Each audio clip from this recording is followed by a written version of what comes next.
সংসদে ওয়াকআউট করা বিরোধী দলের অধিকার। আমরা যখন বিরোধী দলে ছিলাম আমরাও অনেক ওয়াকআউট করেছি। এটি একটি রাজনৈতিক চর্চা।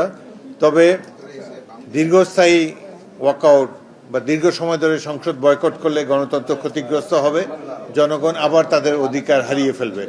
সুতরাং বিরোধী দলের প্রতি আমার আহ্বান রইল, তারা যেন কারণে অকারণে ওয়াকআউট না করে।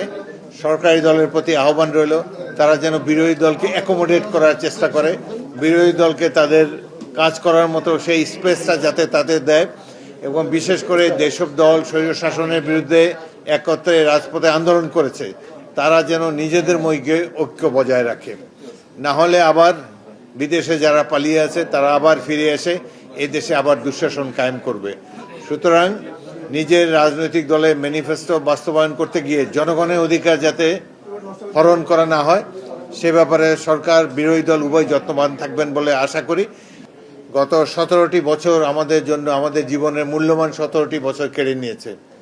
3টা জাতীয় সংসদ নির্বাচনে আমি অংশগ্রহণই করতে পারিনি। একবার আমার বাড়ি ঘিরে রেখেছিল পুলিশ এবং আওয়ামী লীগের সন্ত্রাসীরা।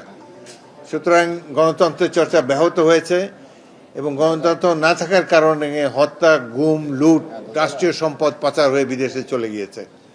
সুতরাং এই ধরনের একটা অন্ধকারাচ্ছন্ন অন্যায় আমাদের জাতীয় জীবনের সবচাইতে অন্ধকার সময় ছিল বিগত 16 বছর, যেখানে নির্বাচনের নামে প্রহসন মঞ্চস্থ হয়েছে, সাধারণ মানুষের কোনো অধিকার ছিল না, মানবাধিকার দেশ থেকে বিদায় নিয়েছে, গণতন্ত্রকে তারা ঝেঁটিয়ে বিদায় করেছে তৎকালীন শাসক দল। সাধারণ মানুষের জীবনে দুঃসহ দুর্বিপাক অন্ধকার নেমে এসেছিল। অবশেষে ছাত্র, তাদের অভিভাবকরা এবং রাজনৈতিক দলসমূহের আত্মদানের ফলে ত্যাগ তিতিক্ষার কারণে দেশে আবার গণতন্ত্র প্রতিষ্ঠিত হয়েছে।